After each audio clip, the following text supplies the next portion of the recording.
Okay. Sir ये कौन सा सॉफ्टवेयर है? ये नोटपैड प्लस प्लस है। बेसिक है, नोटपैड के जैसा ही है, थोड़ा अपडेटेड है। कि यहाँ पे हम मतलब नोटपैड के जैसा ही है।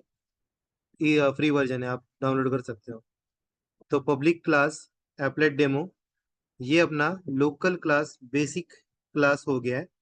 इस क्लास के अंदर में अगर मेन मेथड बनाऊं, मैं रिपीट कर रहा हूँ, इस क्लास के अंदर मैंने void public static void main लिखा, तो ये कंसोल एप्लीकेशन से काम करेगा। कंसोल एप्लीकेशन मतलब ब्लैक स्क्रीन पे आउटपुट बताएगा। लेकिन अभी हमें इसको कंसोल एप्लीकेशन नहीं बनाना है, इसको विंडोज एप्लीकेशन बनाना है। इसके लिए मैं इसको एक्सटेंड्स करूंगा एप्लेट क्लास से। तो जैसे ही मैं इसको एक्सटेंड्स कर रहा हूँ, एक्सटेंड्स मतलब इनहेरिट कर रहा हूँ एप्लेट क्लास को अपने लोकल क्लास के, तो एप्लेट क्लास के सारे फीचर्स मुझे एप्लेट डेमो में मिल रहे हैं। जावा में 90% थिंग्स प्री डिफाइन है, फ्री है। रूल एक ही है, उसको जो चीज हम लोग यूज कर रहे हैं, जैसे अभी हम लोग एप्लेट क्लास यूज कर रहे हैं, उसका पाथ लिखो इन इंपोर्ट स्टेटमेंट। ये एक ही रूल है। तो एप्लेट क्लास कहाँ पर है? एप्लेट क्लास है जावा पैकेट के अंदर। जावा पैकेट के अंदर एप्लेट करके एक स्मॉल एप्लेट, ए स्मॉल है, एप्लेट करके एक पैकेज है, उसके अंदर एप्लेट क्लास है। फॉर एग्जांपल,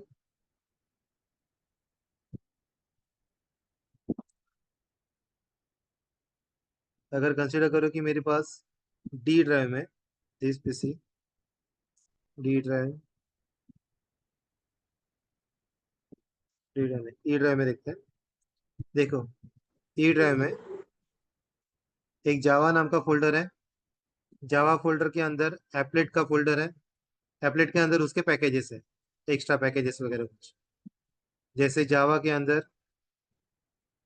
AWT पैकेज है, AWT के अंदर ग्राफिक्स के क्लासेस है। तो ये जैसे फोल्डर के अंदर फोल्डर है, वैसे ही वर्चुअल फोल्डर पैकेजेस जावा डेवलपर्स ने ऑलरेडी तैयार करके रखे हैं। तो जावा पैकेज के अंदर एक एप्लेट पैकेज, पैकेज की जगह पे मैं फोल्डर बोल देता हूँ। सबसे पहले अपना जावा फोल्डर है, जावा फोल्डर के अंदर एप्लेट नाम का फोल्डर है जिसका ए स्मॉल है। इस एप्लेट फोल्डर के अंदर ये एप्लेट डॉट जावा क्लास है, फाइल है, एप्लेट कैपिटल ए वाला। तो अगर मुझे एप्लेट डॉट जावा ये फाइल चाहिए, तो मुझे पहले जावा ओपन करना पड़ेगा, फिर एप्लेट फोल्डर ओपन करना पड़ेगा, फिर मुझे ये चीज मिलेगी। क्लियर यहाँ तक?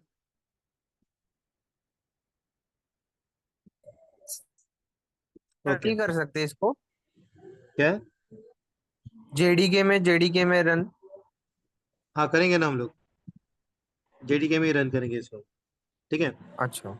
सो java dot applet dot star and applet class हम लोगों ने इंपोर्ट किया है, यूज कर रहे हैं एक्सटेंड करके। तो बिकॉज ऑफ दिस हमें ये मिनिमाइज रिस्टोर मीन और क्लोज बटन की कोडिंग करने की जरूरत नहीं पड़ रही है। तो जैसे मैंने कहा कि अभी हम लोग इस एप्लेट को मेन मेथड नहीं लिखेंगे, अपने क्लास को मेन मेथड नहीं लिखेंगे, तो कौन सा मेथड लिखेंगे? तो हम लोग लिखेंगे पब्लिक। बिकॉज यहाँ पे हम लोग एक फॉर्म डिजाइन कर रहे हैं, तो फॉर्म में जो भी कंट्रोल्स रहेंगे वो इनिशियलाइज होने जरूरी है। इसके लिए हम लोग पब्लिक वॉइड इनिट मेथड लिखेंगे, जो सारे कंट्रोल्स को इनिशियलाइज करने का काम करेंगे। मेन मेथड के जगह पे हम लोग इनिट मेथड यहाँ पे यूज कर रहे हैं। ये क्लियर सब लोगों को?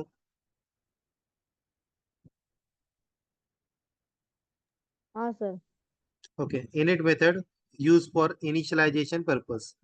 अभी हमें करना क्या है, मैं एक विंडो चाहता हूँ जिसके ऊपर एक बटन हो, और उस बटन का नाम हो रेड, जिसके ऊपर क्लिक करने के बाद उस विंडो का पूरा बैकग्राउंड रेड हो जाए।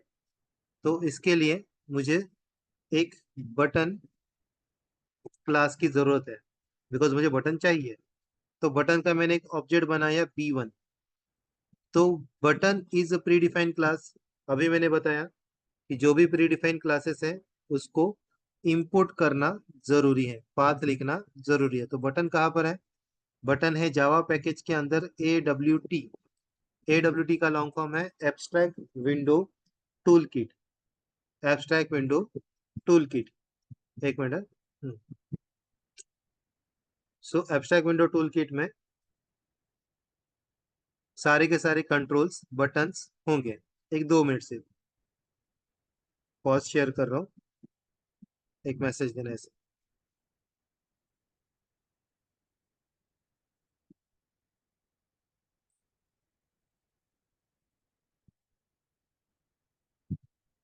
ओके, सो अभी हम लोगों ने यूज किया कि बटन क्लास हम लोग यूज कर रहे हैं, और वो बटन क्लास एक्सेस करने के लिए हमें AWT पैकेज की जरूरत है। java.awt.star ये पैकेज की हमें जरूरत है। AWT का लॉन्ग फॉर्म समझा? Abstract window tool kit. Abstract मतलब इनकम्प्लीट विंडो जो हम लोग बनाने वाले हैं। तो incomplete window, applet window, frame window, swing Windows, तो ये विंडोज क्या है, इनकम्प्लीट है। उसमें हम लोग कंट्रोल्स यूज करेंगे, टूल्स यूज करेंगे। तो सारे टूल्स AWT के अंदर है। टूल्स क्या रहेंगे? Button, J button, check box, radio button, सारे के सारे जो भी कंट्रोल्स हम लोग यूज करेंगे वो सारे टूल्स से AWT के अंदर हम उसको यूज कर सकते हैं। तो इनिट में, इनिशियलाइजेशन में क्या करेंगे हम लोग? यहाँ पे तो हम लोगों ने सिर्फ ऑब्जेक्ट बनाया, बटन क्लास का B1 ऑब्जेक्ट बनाया। उस B1 को हम लोग मेमोरी एलोकेट करेंगे, न्यू बटन, उसको नाम देंगे यहाँ पे रेड। ये बटन हम लोग ऐड करेंगे अपने विंडोज के ऊपर। तो ऐड B1 हम लोगों ने add B1 bracket close semicolon, तो बटन ऐड किया। अभी इतना ही अगर हम लोग कोड रन करेंगे तो एरर कुछ नहीं आएगा, बट आउटपुट नहीं आएगा, बिकॉज एप्लेट जो है वो विंडोज एंड वेब दोनों के लिए काम करता है। तो जब भी हमें एप्लेट के बारे में काम करना है तो हमें एक एप्लेट कोड, एप्लेट का टैग लिखना जरूरी है। तो एप्लेट का टैग हम लोगों ने यहाँ पे लिखा है, ये कंटेनर टैग है, इसके लिए इसको स्लैश एप्लेट भी लिखना जरूरी है। तो एप्लेट के पास कुछ प्रॉपर्टीज है, एप्लेट टैग के पास। वो क्या करेगा, वो कौन सा कोड रन करना चाह रहे हैं हम लोग, वो चीज यहाँ पे बताएगा। तो हम लोग कौन सा कोड रन करना चाह रहे हैं? Applet demo class. तो हम लोग यहाँ पे code is equal to applet demo 1 and applet का हाइट एंड विड्थ, बिकॉज बाकी तो क्लोज बटन वगैरह तो ठीक है, उसका कोड मिल जाएगा, लेकिन हाइट तो और विड्थ हमको बताना ही है। बाय डिफॉल्ट इसका 0 0 हाइट रहता है, बाय डिफॉल्ट 0 हाइट 0 विड्थ, और 0 0 होने की वजह से हमें आउटपुट पे कुछ दिखाई नहीं देगा। तो वो दिखाई दे, आउटपुट दिखाई दे, इसके लिए ये दो दो लाइन हम लोग लिख रहे हैं, वो कंपलसरी है। लेकिन ये 2 लाइन कौन से है? HTML का पार्ट है। जावा के कंपाइलर को HTML नहीं समझेगा, इसके लिए हम लोगों ने उसको कमेंट में लिखा है। क्लियर? एप्लेट टैग हम लोग कमेंट में लिखेंगे। अगर कमेंट में ना लिखते हैं तो जावा कंपाइलर अपने को एरर देता कि ये टैग हमें नहीं पता, इसके लिए उसको कमेंट रखा। और रन करने के लिए हम लोग दूसरा कमांड यूज करेंगे, एप्लेट व्यूअर, जो सिर्फ ये 2 लाइन ही चेक करेगा। 2 लाइन चेक करते समय सोचेगा कि एप्लेट टैग मिला, कोड कौन सा रन करना है? Applet demo 1। तो वो इस क्लास में जाके ये सारा का सारा कोड रन करेगा with this height. Height is equal to, समझो मैंने 500 दिया, एंड विथ मैंने 500 दिया। सो 500 विथ 500 हाइट का एक विंडोज अपने सामने अपीयर होगा, और applet demo code, applet demo 1 का कोड उस विंडो में एग्जीक्यूट होगा। यहाँ तक क्लियर सबको?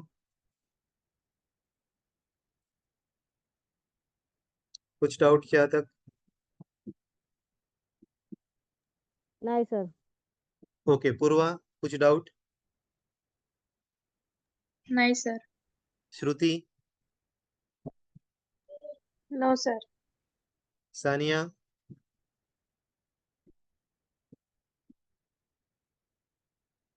सानिया धुळे, काय डाउट? कुछ डाउट?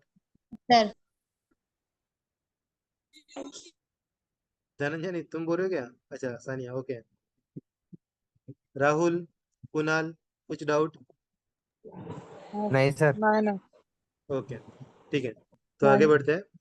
तो अभी इसको रन करके देखते हैं। रन करने के लिए हम लोग Windows or CMD command prompt पे इसको रन करेंगे। CMD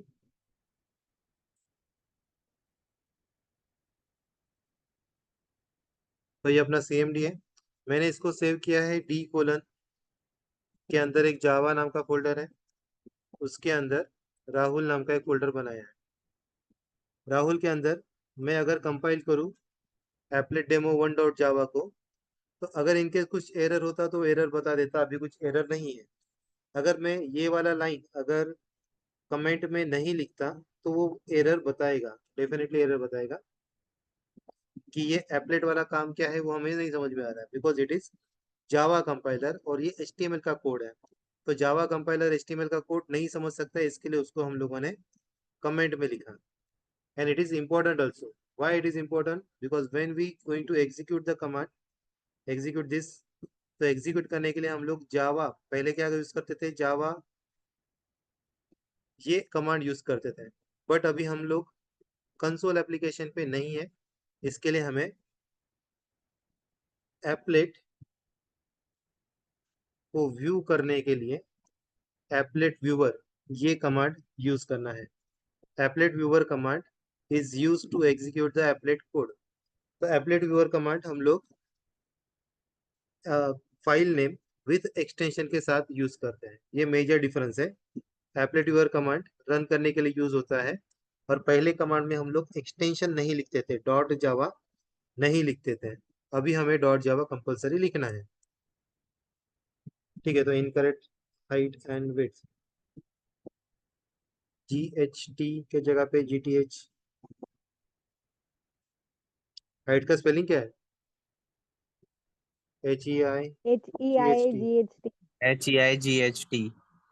बराबर है। अच्छा, ये यहाँ पे MD आया है, नो प्रॉब्लम है। ठीक है, MD गलती से टाइपिंग टाइप हो गया था, वापस कंपाइल करता है। Ctrl+C, compile, run. तो ये कमांड, ये विंडोज हमें सामने दिख रहा है, ये है अपना एप्लेट का विंडो। क्लियर? लेकिन यहाँ पे कुछ काम नहीं हो रहा है। मैं क्लिक कर रहा हूँ बटन को, बटन क्लिकिंग दिखा रहा है, लेकिन कुछ काम नहीं हो रहा है, बिकॉज जो काम करना है, कलर रेड करना है, उसका कोड हम लोगों ने नहीं लिखा। एप्लेट रन कैसे करते समझ में आ रहा है सब लोगों को? हो सर। ओके, आगे बढ़ते हैं। तो अभी मैं इसको इवेंट का काम हम लोग देख रहे हैं अभी। इवेंट, ये थर्ड मॉड्यूल है, तुम एक फर्स्ट मॉड्यूल का थर्ड पार्ट है इवेंट। तो अभी हमें कुछ इवेंट्स करने, इवेंट्स मतलब बटन को क्लिक करने के बाद बैकग्राउंड में कुछ चेंजेस होने चाहिए। तो इसके लिए हमें बटन के साथ लिसनर्स, मतलब बटन कुछ एक्शन करेगा और उस एक्शन को लिसन करने के लिए एक्शन लिसनर की जरूरत है। Button will perform some action and to listen that action we need action listener interface. तो ये इंटरफेस है, तो हम लोग उसको एक्सटेंड करके नहीं लिख सकते, उसको हम लोग लिखेंगे इम्प्लीमेंट्स। ठीक है, उसको हम लोग लिखेंगे एज अ इम्प्लीमेंट्स। तो इम्प्लीमेंट्स क्या इम्प्लीमेंट करेंगे हम लोग एक्शन लिसनर को इम्प्लीमेंट कर रहे हैं। तो action listener is a interface which is used to listen the actions performed by the controls. तो controls, button, check box, other controls जो क्लिक हो सकते हैं, इंडिविजुअल एग्जीक्यूट हो सकते हैं, इंडिविजुअल काम कर सकते हैं, उनके एक्शंस को लिसन करने के लिए एक्शन लिसनर चाहिए। वापस एक्शन लिसनर प्री डिफाइन है, तो उसका भी हमें import Java dot AWT dot event ये पाथ लिखना पड़ा। इवेंट के अंदर एक्शन लिसनर है, AWT के अंदर बटन क्लास है, एप्लेट के अंदर एप्लेट क्लास है। क्लियर यहाँ तक? और जैसे कि ये इंटरफेस है, तो इंटरफेस का एक प्रॉपर्टी है, उसका जो एब्स्ट्रैक्ट मेथड, इनकम्प्लीट मेथड होता है, उसको कंपलसरी जो भी क्लास हम लोग जो उसको इम्प्लीमेंट कर रहा है उसके अंदर डिफाइन करना पड़ेगा। तो एक्शन लिस्टर का मेथड है public void action A small P capital perform, past में है परफॉर्म, पास्ट में इसके लिए एक्शन परफॉर्म। और ये किसके साथ काम करेगा? तो ये काम करेगा एक्शन इवेंट के साथ। एक्शन इवेंट का ऑब्जेक्ट हम लोग बना रहे A E. A is a object of action event class. तो एक्शन परफॉर्म में हमें काम क्या करना है कि अगर किसी बटन कोई बटन क्लिक हुआ तो हमें अभी अपने पास एक ही बटन है, तो अगर वो क्लिक हुआ तो हमें करना क्या है, सेट बैकग्राउंड,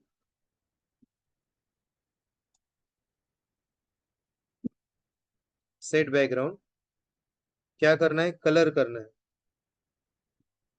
कौन सा कलर? रेड कलर करना है। तो इतना ही कोड है, बेसिक छोटा सा, set background colour dot red.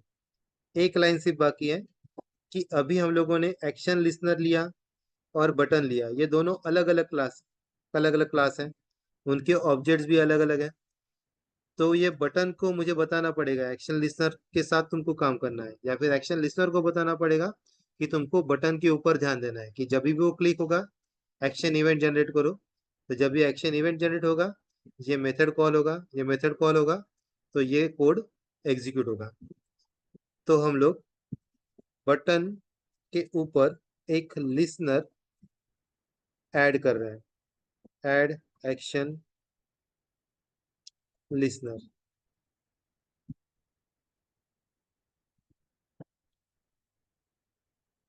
और ये एक्शन लिसनर क्या करेगा, जितनी भी बार बटन क्लिक हो रहा है उतनी बार एग्जीक्यूट करेगा, उतनी बार एक्शन लिसन करेगा। तो करंट क्लिक को होल्ड करने के लिए, करंट ऑब्जेक्ट को होल्ड करने के लिए हमें दिस ये पॉइंटर यूज करना पड़ रहा। तो अभी हम लोग सेव करते हैं, इसको रन करके देखते हैं। CLS रन करने के लिए, कंपाइलर के लिए सेम, एग्जीक्यूट करने के लिए apply to your command. Output same है, लेकिन जब मैं इसको क्लिक करूंगा, एक मिनट, जब मैं इसको क्लिक करूंगा तो बैकग्राउंड रेड हो रहा है। Output clear to all? Yes sir. ठीक है, तो मैं ये कोड अपने ग्रुप में शेयर कर रहा हूँ।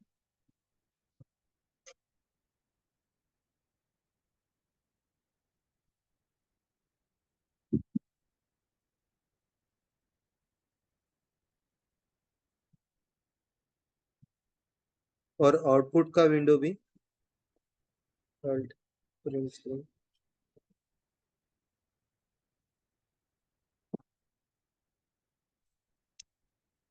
एज वेल एज एक कंसोल विंडो भी मैं शेयर कर देता हूँ। तो रन किस तरीके से करना है वो भी आपको समझ में आएगा। तो अभी इसी प्रोग्राम को थोड़ा और आगे बढ़ाते हैं। अगर मेरे पास एक बटन के जगह पे दो बटन होते हैं तो मुझे हर एक लाइन दो दो बार लिखना पड़ता। B1 के जगह पे B2, रेड के जगह पे समझो ग्रीन।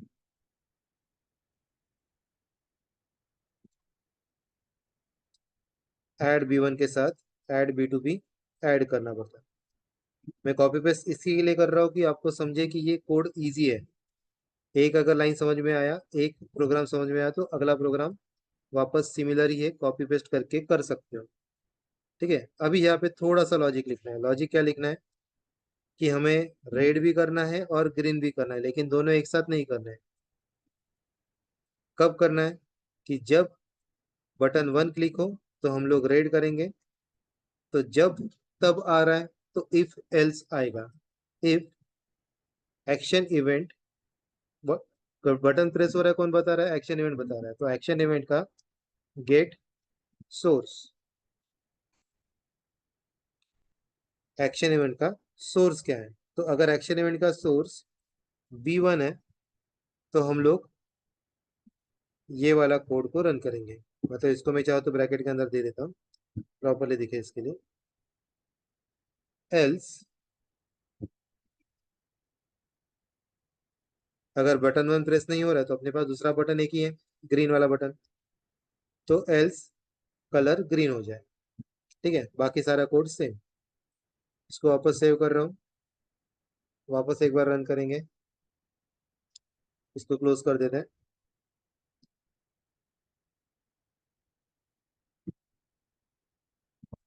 Compile, run. तो अभी दो बटन हमें सामने दिख रहे हैं, एक रेड बटन, एक ग्रीन बटन। रेड बटन को क्लिक करेंगे तो कलर रेड हो रहा है, ग्रीन को क्लिक करेंगे तो कलर ग्रीन हो रहा है। क्लियर यहाँ तक? कुछ doubt? No sir. Okay, good. Others? At least no, yes, मुझे रिस्पॉन्स चाहिए। No sir. Okay,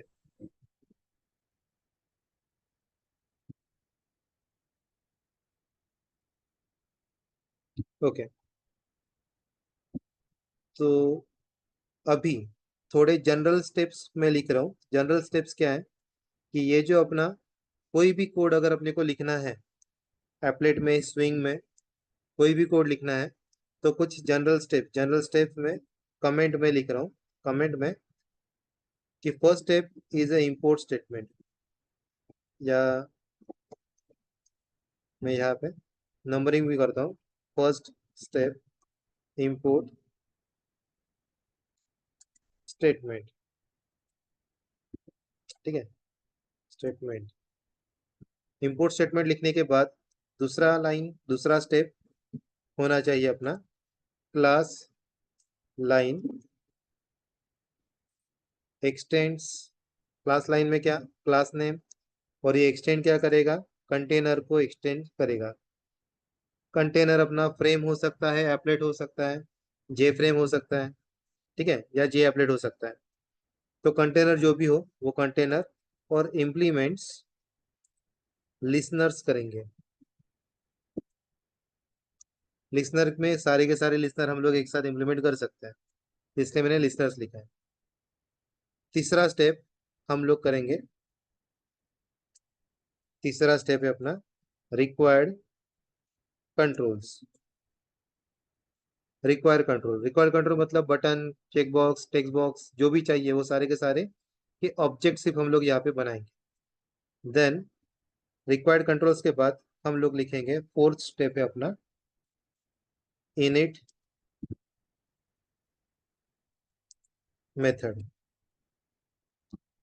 init method compulsory as it is हम लोग लिखेंगे पब्लिक वर्ड इनिट। फिर उसके बाद फिफ्थ स्टेप है डिजाइन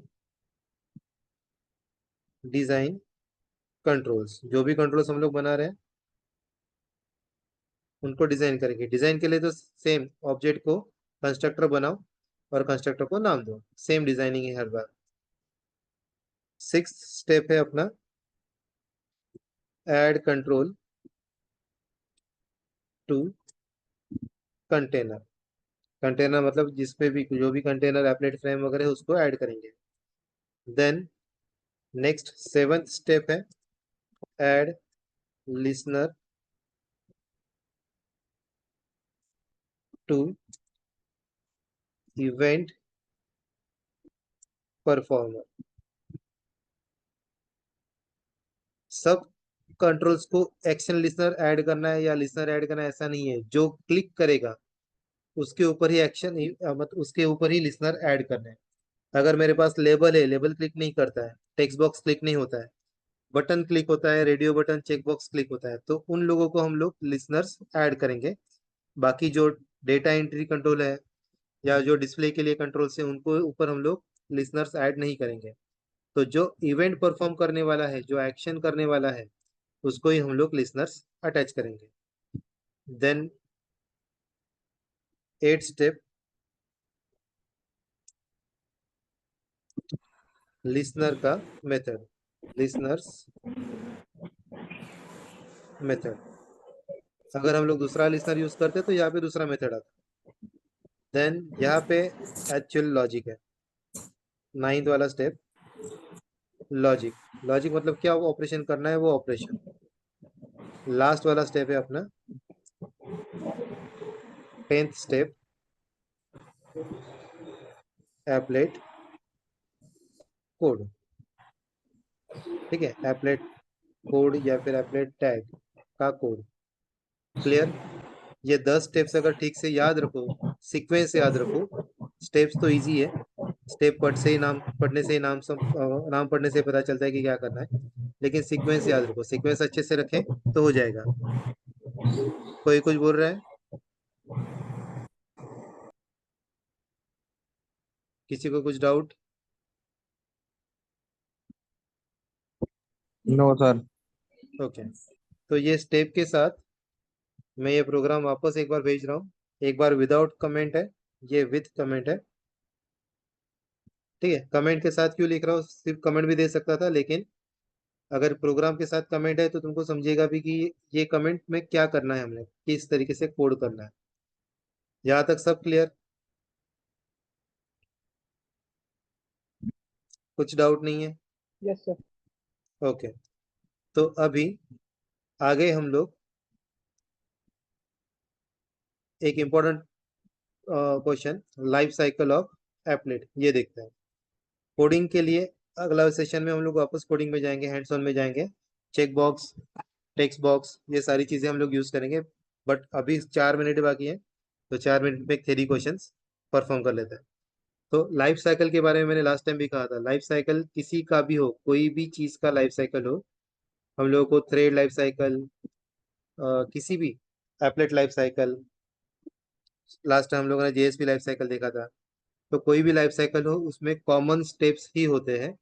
तो पहला स्टेप है born state, then running, then runnable, runnable मतलब आइडियल, और लास्ट में डेड। तो बॉर्न स्टेट मतलब जब हम लोग इनिट मेथड कॉल करते हैं तब ये बॉर्न स्टेट हो जाता है। स्टार्ट, जब भी हम लोग कोई इवेंट या लोडिंग शुरू होता है तो स्टार्ट फंक्शन कॉल हो जाता है। ये स्टार्ट फंक्शन अपने एप्लेट के अंदर भी है। अगर हम लोग एप्लेट को रन करेंगे तो यहाँ पे ये सारी की सारी चीजें अपने को दिख रही है, स्टार्ट, स्टॉप, रिलोड, रिस्टार्ट, ये सारी फंक्शंस हमें यहाँ पे भी दिख रहे हैं। तो स्टार्ट करने के बाद हम लोग अपना एप्लेट जो है वो रनिंग में चला जाएगा। रनिंग मतलब एग्जीक्यूशन ऑफ प्रोग्राम। रनिंग के अंदर हम लोग पेंट मेथड, रिपेंट मेथड या अपना जो भी लॉजिक हो परफॉर्म कर सकते हैं। देन इन केस कुछ इंटरप्ट, हम उसको स्टॉप करके पॉज करा सकते हैं। जो पॉज है मतलब आइडियल है, उसको वापस रिस्टार्ट या स्टार्ट कर सकते हैं। या आइडियल स्टेट से हम लोग डिस्ट्रॉय करके डायरेक्टली एप्लेट को क्लोज कर सकते हैं, मतलब क्लोज करने के बाद एप्लेट को डेट कर सकते हैं। चारों स्टेट समझा? इनिट, और उसके अंदर ये जो मेथड से, ये ठीक से याद रखना है। मेथड के बारे में भी लिखना है कि मेथड क्या क्या है, क्या क्या नहीं। मतलब ये पूछ सकते हैं कि बॉर्न स्टेट से रनिंग स्टेट में कौन सा मेथड कॉल होता है, तो स्टार्ट मेथड कॉल होता है। डिस्ट्रॉय डेड करने के लिए कौन सा मेथड कॉल होगा, तो डिस्ट्रॉय मेथड कॉल होगा। रनिंग में कौन सा मेथड कॉल होता है, स्टार्ट नहीं कॉल होता, स्टार्ट उसके पहले कॉल होता है। पेंट मेथड रनिंग में कॉल होता है। क्लियर?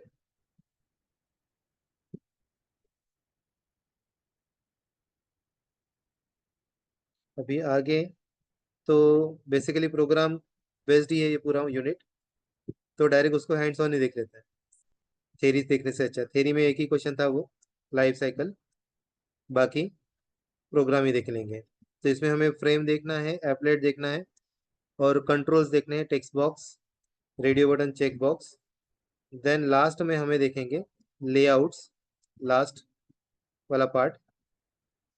लेआउट मतलब क्या, कि हम लोग जो भी कंट्रोल्स यूज कर रहे हैं वो किस तरीके से दिखेंगे।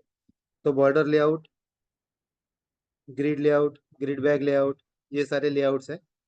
अभी हम लोग फ्लो लेआउट यूज कर रहे हैं। डिफॉल्ट लेआउट जो है अपना फ्लो लेआउट है, कि एज पर फ्लो हमें आउटपुट दिख रहा है इसके लिए। क्लियर? Yes sir. अगले सेशन में हम लोग ये सारी चीजें देखने वाले हैं हैंड्स ऑन में, और ये फर्स्ट यूनिट नेक्स्ट सेशन में खत्म होगा। क्लियर? तो नेक्स्ट सेशन टाइम पे आओ। नेक्स्ट सेशन कल ही लेते हैं, कल रात को 10 बजे नेक्स्ट सेशन होगा। Clear? Yes sir. Okay. Yes sir. अभी तुम्हारा एग्जाम कब रहेगा? 19 नेक्स्ट तारीख पेपर को है सर। 19 को, तो हम लोग 18 को नहीं लेंगे, उसके पहले सेशन में बता देता हूँ। कल तो है, कल मैं शेड्यूल करता हूँ कब कब लेक्चर ले सकते हैं, उसके अकॉर्डिंगली पूरा का पूरा स्ट्रक्चर ही बता देंगे कौन से दिन पे लेक्चर होगा। क्लियर? चालेल सर। ओके, सो अभी रुकते हैं, बाय।